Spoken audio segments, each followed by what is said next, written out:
Welcome to your astrological forecast for the week of Monday, September 19th through Sunday, September 25th, 2022.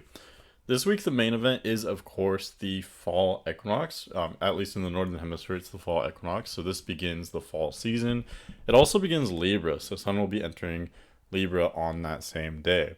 And this is, of course, a big deal. It's really a big deal every year. We make a big transition. But this year, I think it is of particular importance. Right now, a lot of us are experiencing change in our personal lives.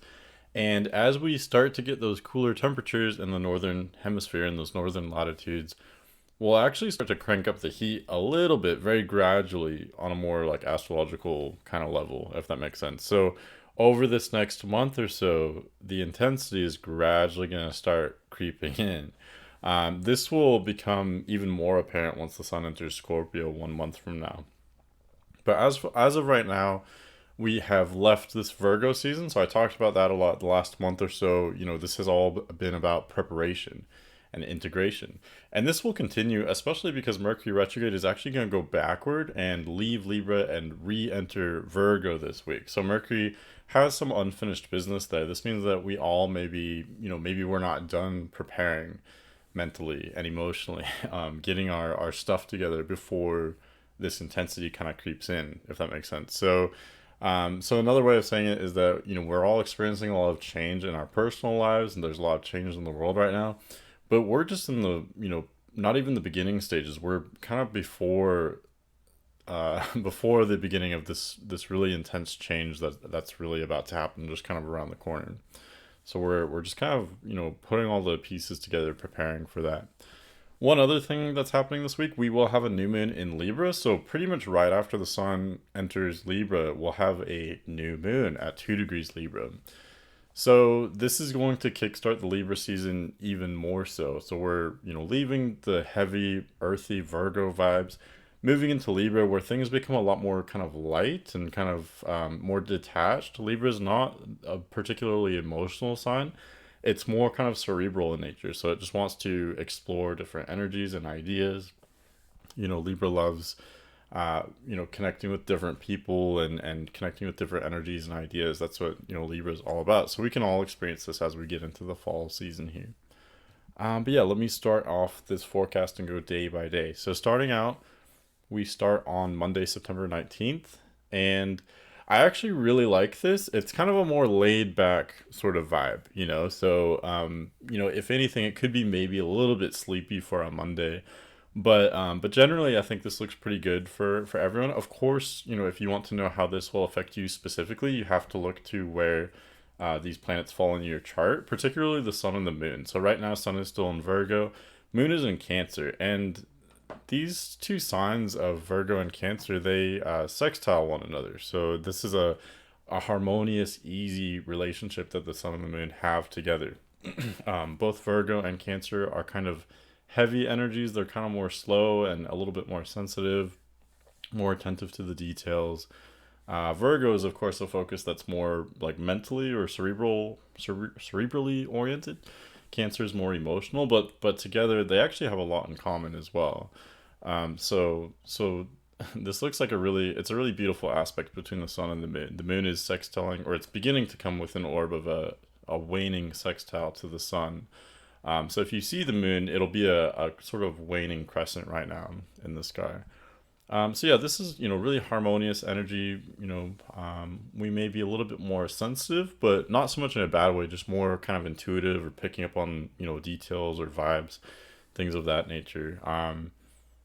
Looks like it would be a very good day for being productive, getting a lot of work done. Like Virgo energies love doing that. But also, this looks like a good time to rest too. Mercury is still retrograde, so we're still dealing with all that kind of dysfunction that comes, especially from the beginning part of Mercury retrograde. I think it takes us all a bit of time to adjust to that, and the beginning of the Mercury retrograde is really where you get a lot of that, those accidents and mishaps and technology breaking down, all those like classic kind of Mercury retrograde stereotypes usually happen more at the beginning of Mercury retrograde, I think. So combining Mercury retrograde with Sun and Virgo and Moon and Cancer at the start of the week, this really looks like a good time to kind of rest. Or if you do need to be productive, I think this would be a good time to, get organized, kind of like just get everything together, take stock of everything that you have or whatever. Whatever it is that you need to do, whatever is on your to-do list, that's the kind of thing I think would be really great right now. There is one kind of major aspect that the moon makes. This isn't a super big deal, but moon, as it crosses through the middle point of Cancer, it does make a square to Chiron, which is in Aries. So this could be a little bit volatile, especially if you have planets around 14 degrees of the cardinal signs. So those would be Cancer, Libra, Capricorn, or Aries. Also, any of those of you who are born in those signs around I think it'd be the 6th of the month, kind of depending on the sign, but somewhere around there, the middle of those signs, this will affect you. So this is sort of a emotionally turbulent, kind of volatile energy. So it's much different than the general vibe of the whole day. The vibe of the whole day is, very kind of easygoing, kind of just chill, like a relaxed vibe. But this little square that the moon makes to Chiron is it's a little bit more volatile. So when you have squares that happen between Cancer and Aries, it tends to be very volatile because these signs are both cardinal, so they're both initiating different things.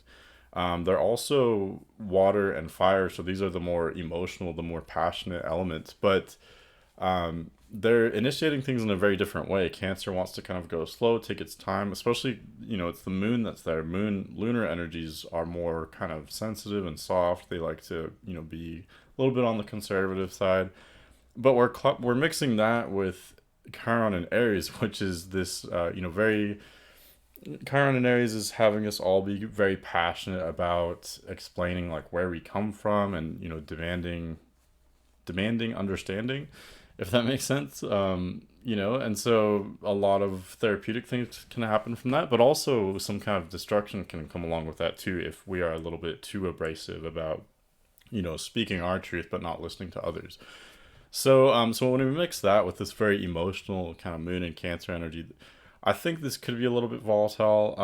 But because it's a lunar aspect, this is very quick. It's a very like short term type of thing. This will only affect part of the day, and Chiron aspects I take a little bit with a grain of salt, just because Chiron is a very small body, very small like comet, and its effects, I don't think they're definitely tangible, but not as much as the actual kind of planets, if that makes sense. So I would, like I said, I think this would more apply to people with Cancer, Libra, Capricorn, or Aries planets, especially about halfway through those signs. Okay, let's move forward to Tuesday.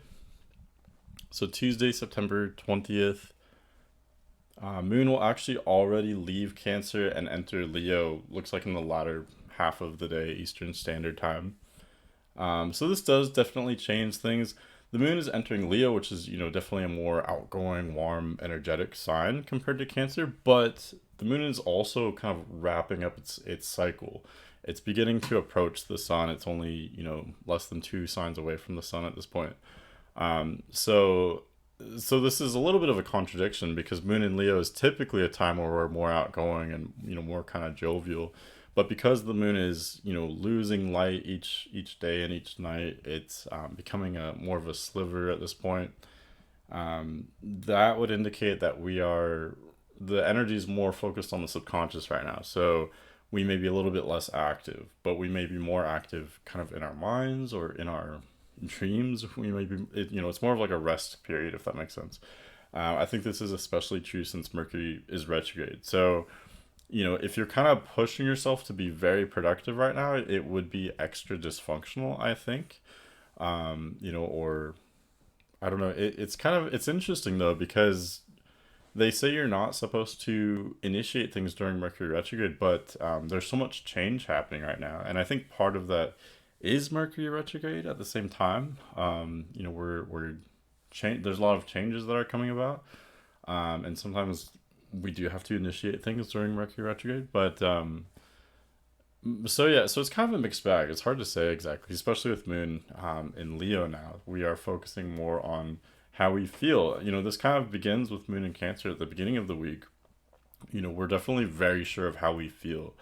throughout the day. That's something that kind of comes along with Moon in Cancer typically, and this continues on Tuesday as the Moon enters Leo too. Moon in Leo is very like proud, fixed energy. So depending on what your planets are, as a whole, we will all be maybe a little bit more sure of ourselves, or at least we understand how we feel. Situations can still be difficult or confusing, but at least knowing kind of your place in it, or knowing where you stand, I think is definitely an advantage, obviously. And in the first half of the day, in the morning, actually, let me rephrase that. So looks like just before noon, Moon will be at 27 degrees Cancer, so right before it enters Leo, and it actually makes that exact sextile to the Sun. So the sextile is a 60-degree aspect. So this is like the peak of that harmonious kind of vibe that starts on Monday. That becomes kind of exact here right before noon on Tuesday. So really, it looks like a pretty nice start to the week overall. We also have Venus trining Uranus. Now, this is kind of interesting because I've talked about a lot of aspects since August that have been pointing to economic turbulence and changes. I think we're all aware of like the inflation and different other kind of economic shenanigans that are going on. So there have been a lot of aspects kind of pointing to things like that. This is much different though. Venus is making a trine to Uranus. Uranus in Taurus has been really shaking up our economy since it entered since Uranus entered Taurus in 2018. It's been, completely changing our whole economy and finances and stocks and all that. But this year especially, as Uranus has crossed the North Node just a month ago, that's where we've really started to shift gears, and a lot of that has been seemingly negative at the face of it, but this is much different though. Venus is in Virgo, so Venus is at its fall position there, so that is kind of a bummer. Venus does correlate a lot to our finances and our money, especially money that can go to like pleasurable things, making life more enjoyable. And when Venus is in Virgo, that's its sort of most, debilitated sign.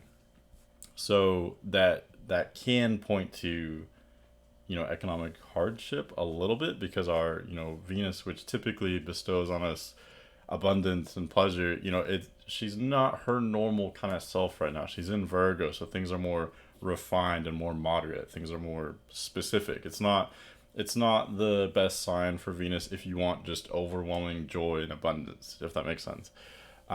But it is making this trine. Trines are really like, they're the easiest kind of aspect, the easiest aspect, happiest aspect. If you just want an easy time where you don't have to worry about anything, that's what trines are really, ideally.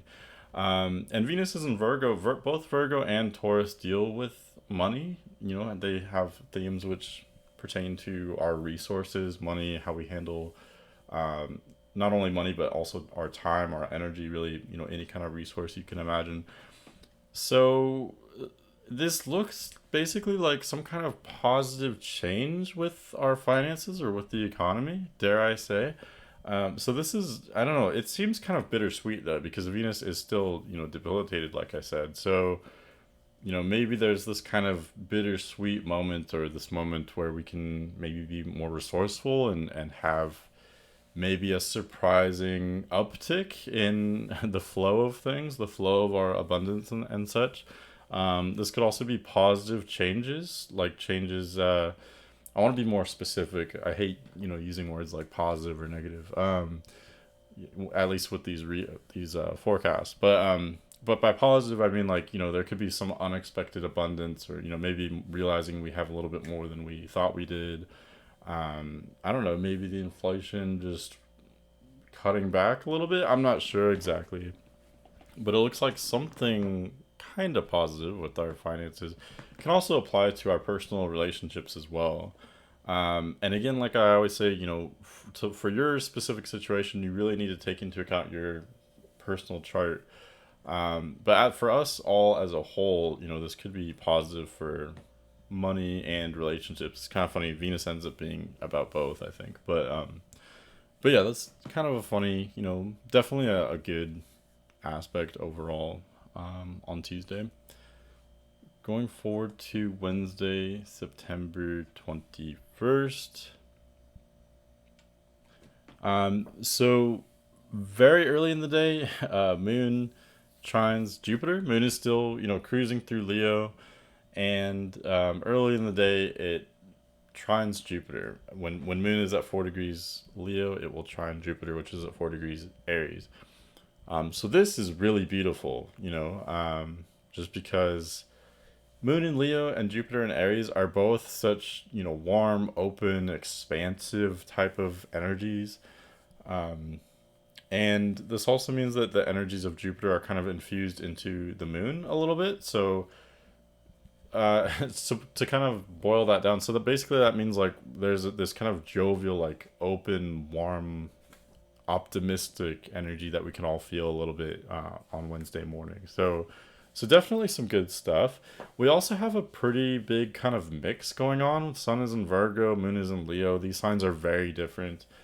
So there's some contrast there, but this kind of allows you to do whatever you sort of want in a way. Because if you want to be very productive and very do something like analytical or something that requires attention to detail, if you are, I don't know, doing anything like preparing or organizing, obviously all of that stuff is right up the alley of Sun and Virgo. That's what this time of the year is for.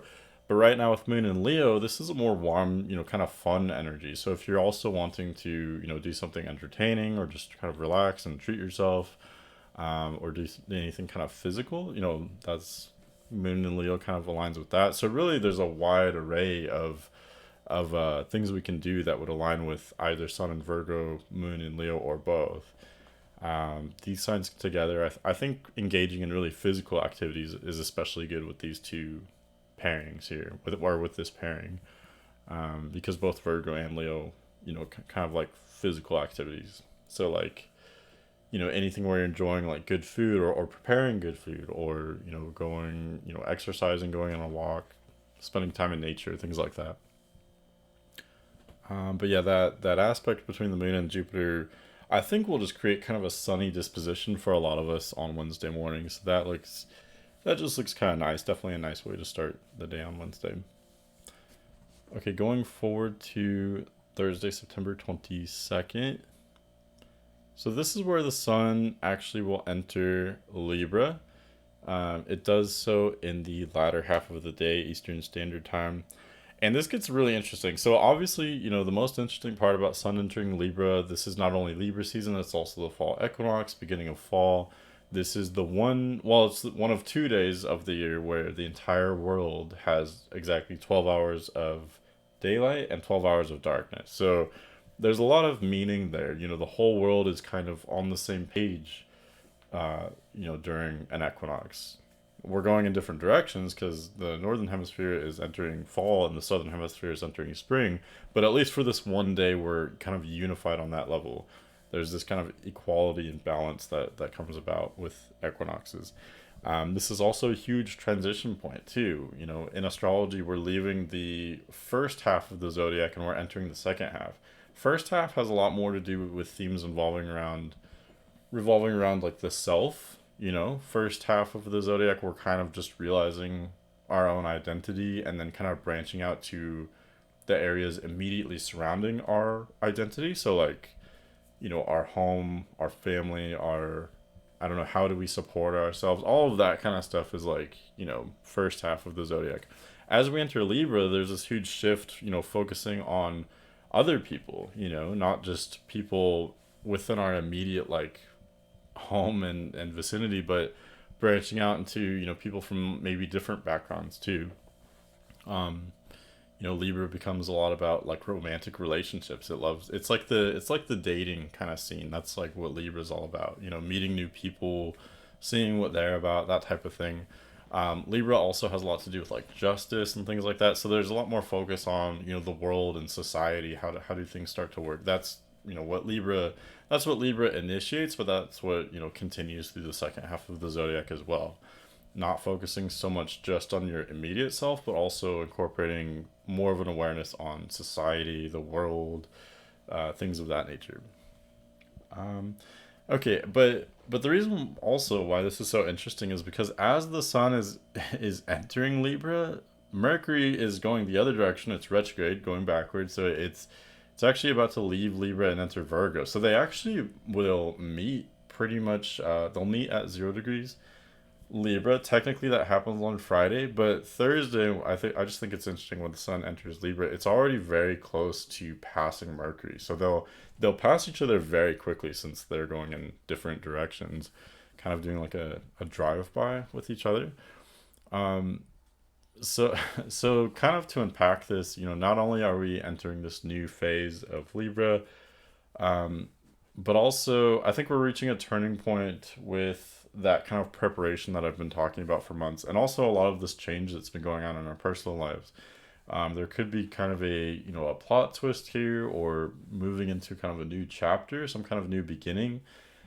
We can also be prone to mental burnout when the Sun is conjunct Mercury, and they will be within vicinity to one another even on Thursday, although the conjunction technically happens Friday.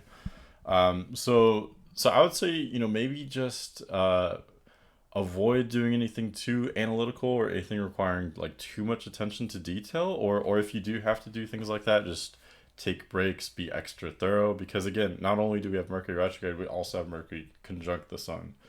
So Mercury symbolizes the cerebral part of ourselves, our intellect, and when it's so close to the sun, it kind of gets fried. It gets burnt out. Like literally, you can't see any planets that are that close because they're in front of the sun basically.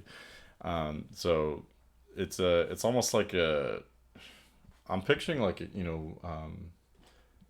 what's it called? I'm totally spacing it when there's too much electricity and it fries the system. I'm completely spacing what that's called, but that's kind of what I'm picturing with Mercury, passing the sun like this. So just be aware of that. Nothing really to fear necessarily.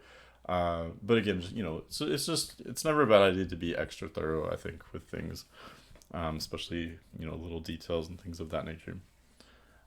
Okay, and that's pretty much the main thing for Thursday. I do think, with considering that the moon is in Leo, the sun is sort of supported as it enters Libra. It's not going to make that sextile, of course, because that already happened earlier this week. But the sun in Libra is at least sextiling the moon by sign, if that makes sense.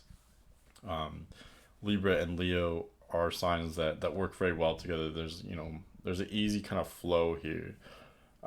Both signs are kind of more active and more spontaneous. They at least enjoy that spontaneity. They enjoy connecting with others and being very social.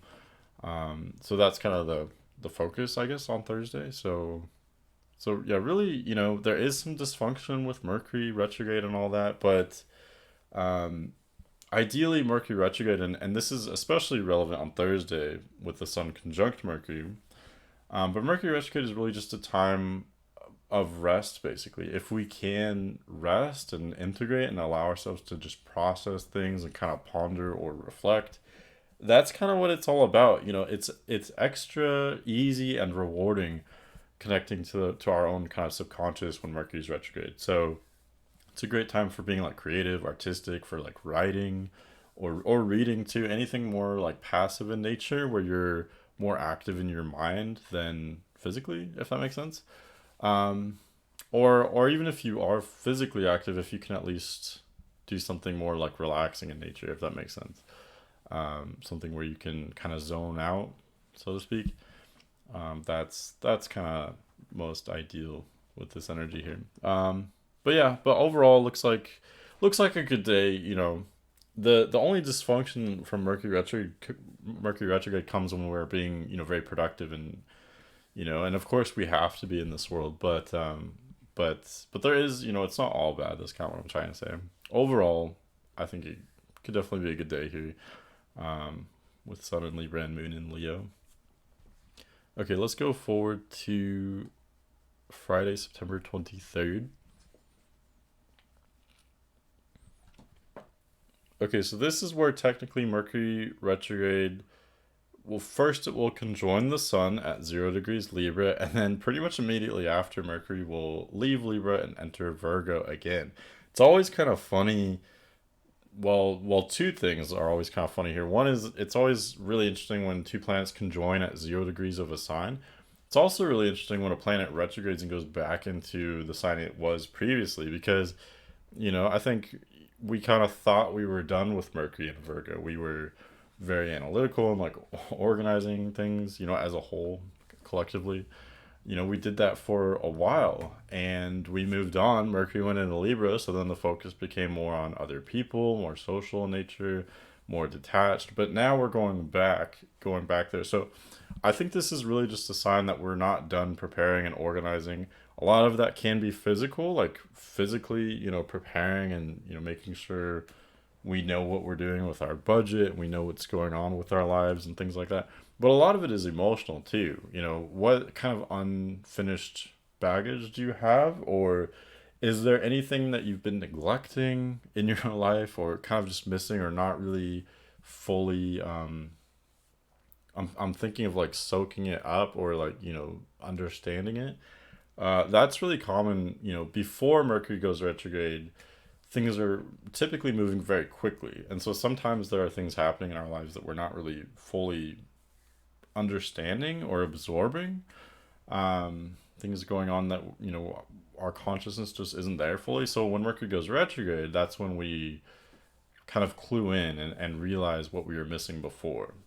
This could especially be relevant in things that were happening over the last few weeks, up to like maybe a month or so. There could have been something from the recent past that you will now pick up on. It could also be from farther back though too. Like Mercury retrograde is classic for people saying their exes hit them up or things of that nature. It's also a time where your family may be more active in your life because family is from your past too. Any kind of person from your past or theme from your past may be more relevant or important right now. But yeah, I just want to stress one more time, Mercury retrograde going back into Virgo. It's really about organizing, but this is extra dysfunctional. Mercury is typically very strong in Virgo, but when Mercury's retrograde in Virgo, it's actually more dysfunctional than a Mercury retrograde typically is. It's just, all the details and the information is just moving in such a abnormal way.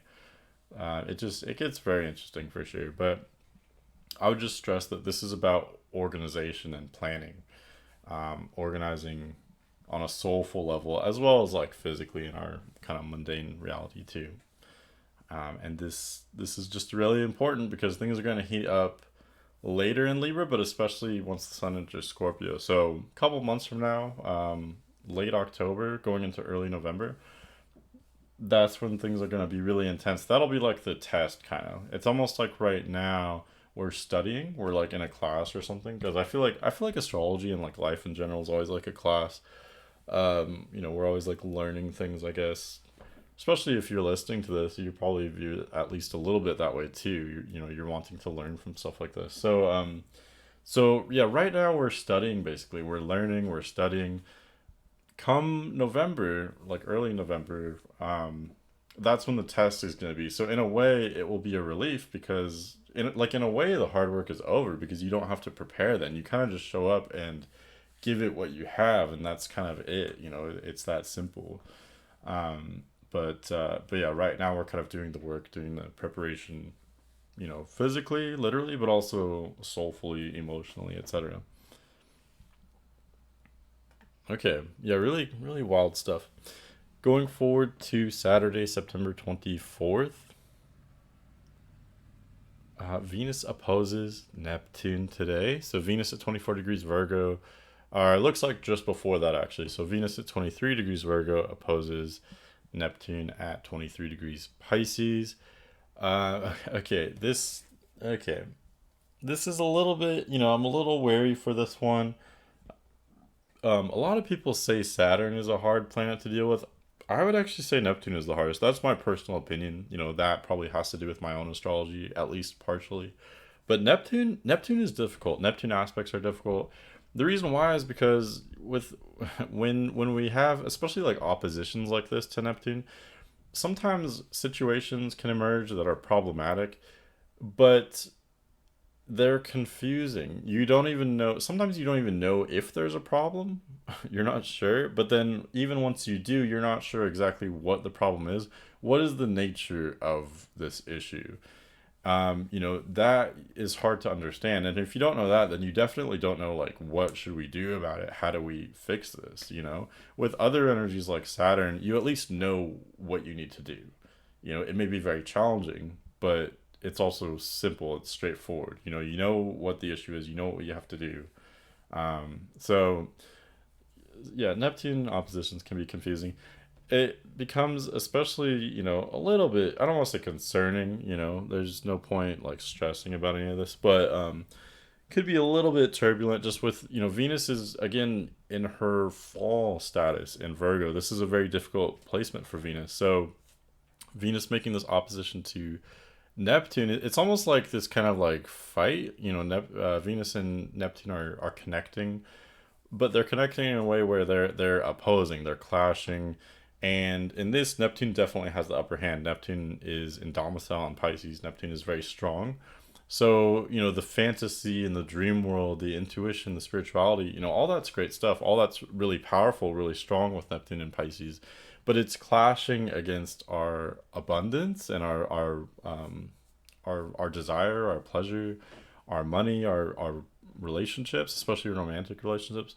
Those are clashing with the spirituality. So there could be some kind of like crisis in consciousness surrounding your resources or personal relationships. And again, I'll say this a million times, but look to your own chart. Where does this part of Virgo, around 23 degrees Virgo, and 23 degrees Pisces too, where do those fall in your chart? Because it could be very different. Like, let's say this is your first house. This will be a big deal if you're like Virgo rising, for example. Maybe I should do personalized forecast. Comment if you're listening to this and you want me to break down the forecast by rising sign. I've been very reluctant or hesitant to do that, but I'm kind of thinking about it.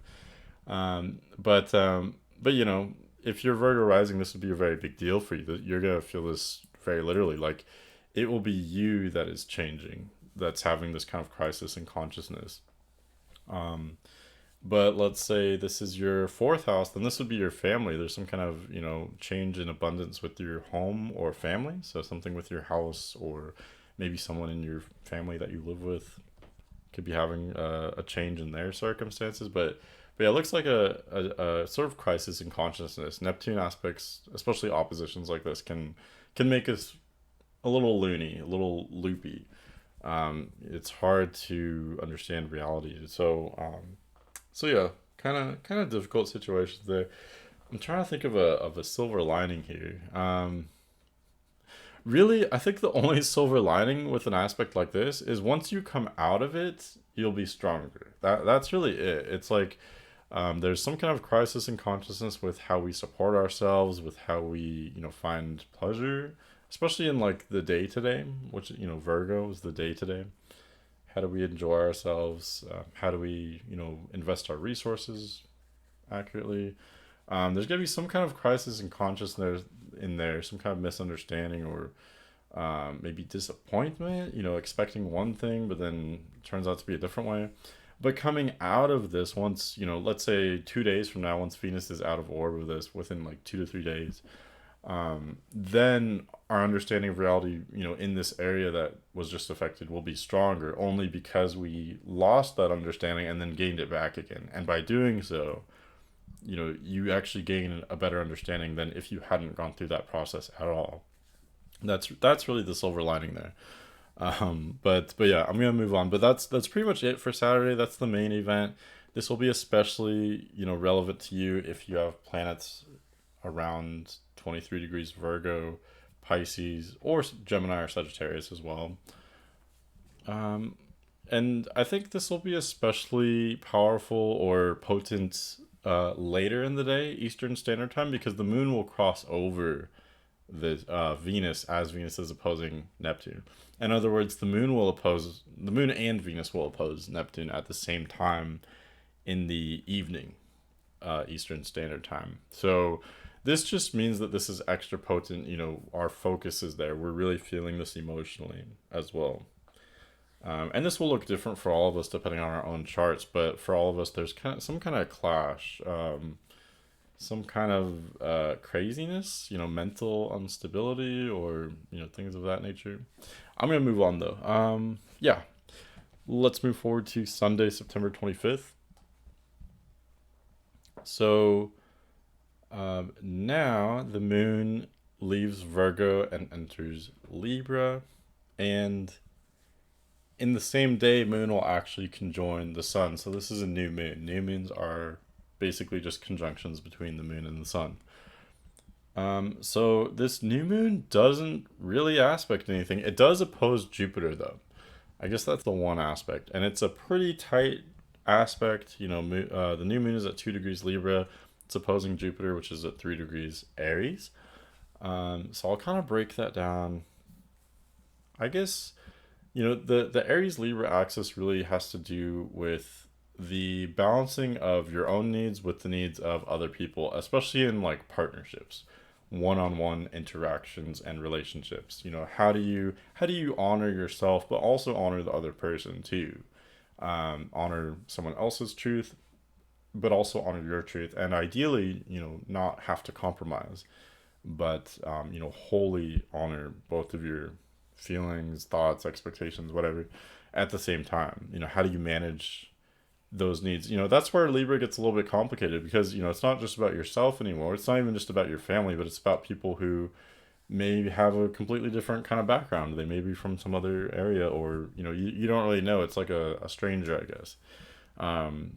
So how do you honor their truth, where they're coming from, and show that interest? That's what Libra's all about. But also balance that with your own needs. So with all that being said, Jupiter opposing this. I'm not sure how to actually read that exactly.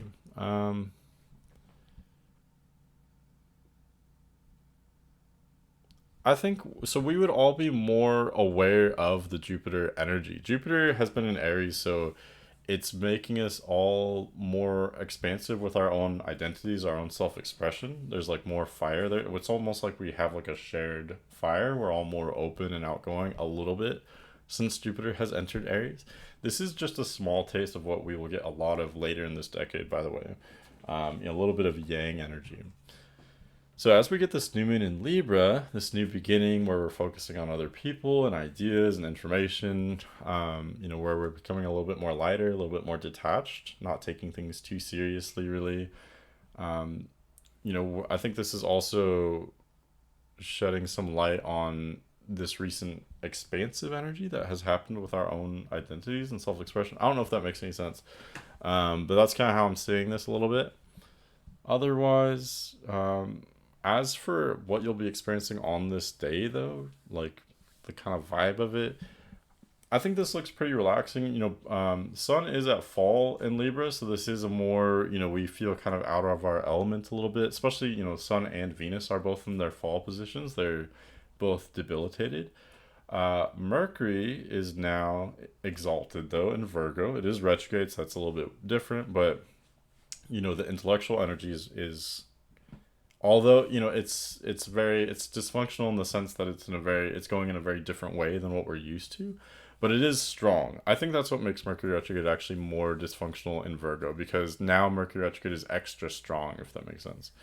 So that's okay. That's a little bit off, I guess. But Moon does fairly well in Libra. Moon in Libra is a pretty relaxed, kind of peaceful energy, because uh, where we're at with our ego, represented by the sun, and then where we're at with our emotions, represented by the moon, being both in Libra, Libra is a sign that really thinks things through. It doesn't like to act without kind of thinking and contemplating and taking into account all the variables. It's not just about what we want. We have to take into account, what does everyone else want? I don't know, what other information is going on? What are the other opinions, or how will this affect, kind of the future or different things? Libra likes to really think about every little kind of criterion before making a decision. So with Sun and Moon there, that's what we're all kind of feeling. That's the energy that we're being immersed in. So this is a really more relaxed type of energy, I think, especially because new moons in general are usually more relaxed. Typically, not always.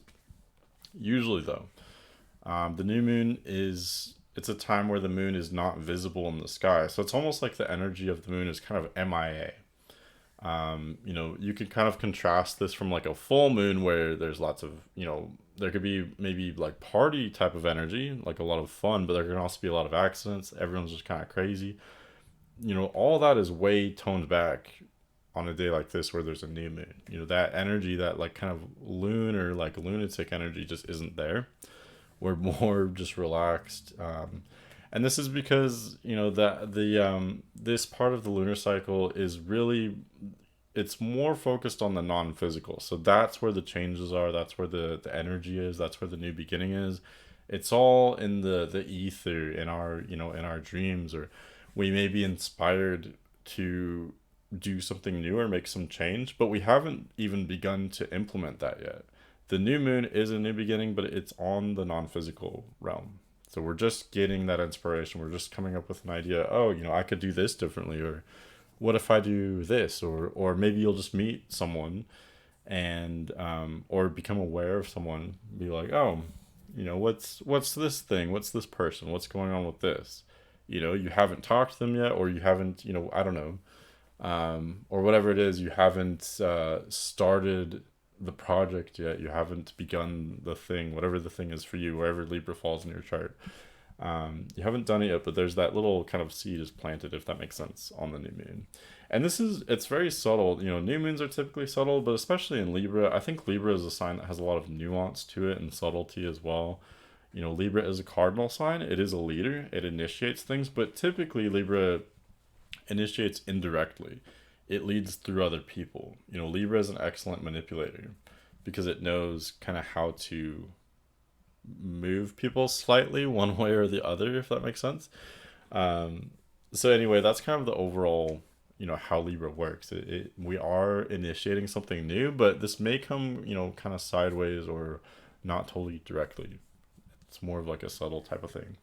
But if you give this a few days, give it like 2-3 days, and especially a week from now when we get that first quarter moon, that's when you'll really start to see what this lunar cycle is about. Something new is about to happen for you. Okay, and that's pretty much the forecast. I hope that makes sense. I did take a hiatus recently, and I'm happy to be back. I need to get back into the swing of things here, the rhythm of it.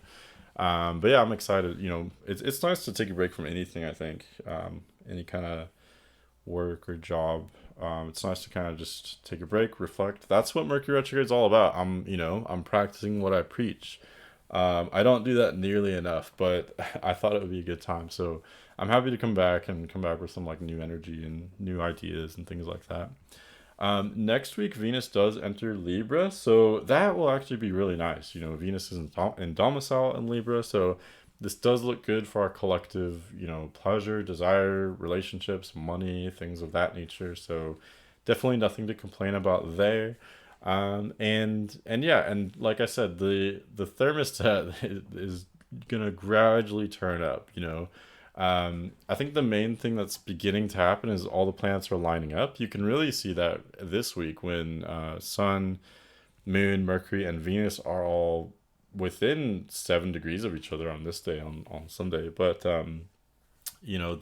this cluster of inner planets the moon will of course move way faster than the other ones and kind of lap them over and over again every month. But the Sun, Mercury, and Venus in particular will move, and they'll become even more tightly conjunct, and they'll be very close together once they approach the south node.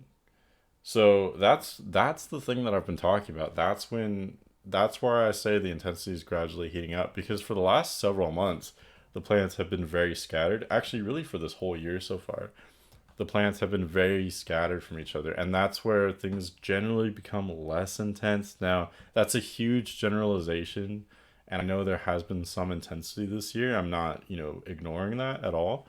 But with the planets scattered like this, it kind of dilutes things a little bit, because no matter what your chart looks like, if the planets are scattered, you're guaranteed to have some challenging aspects, some easy aspects. So it's kind of like a mixed bag. It makes things more average overall, or more kind of medium or less intense.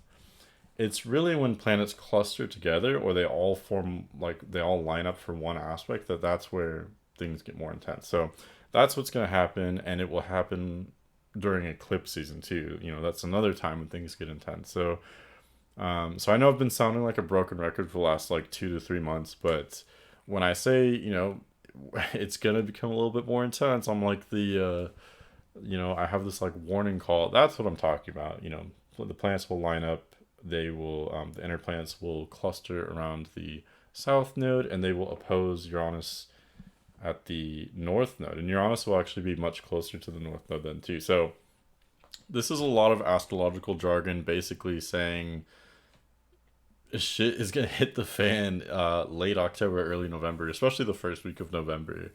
It's gonna get very interesting, not only for all of us individually, or at least most of us individually, but all of us collectively as well. So anyway, I'm gonna stop babbling on, but I hope you found that interesting. I hope that was helpful, and I look forward to doing another forecast for you next week.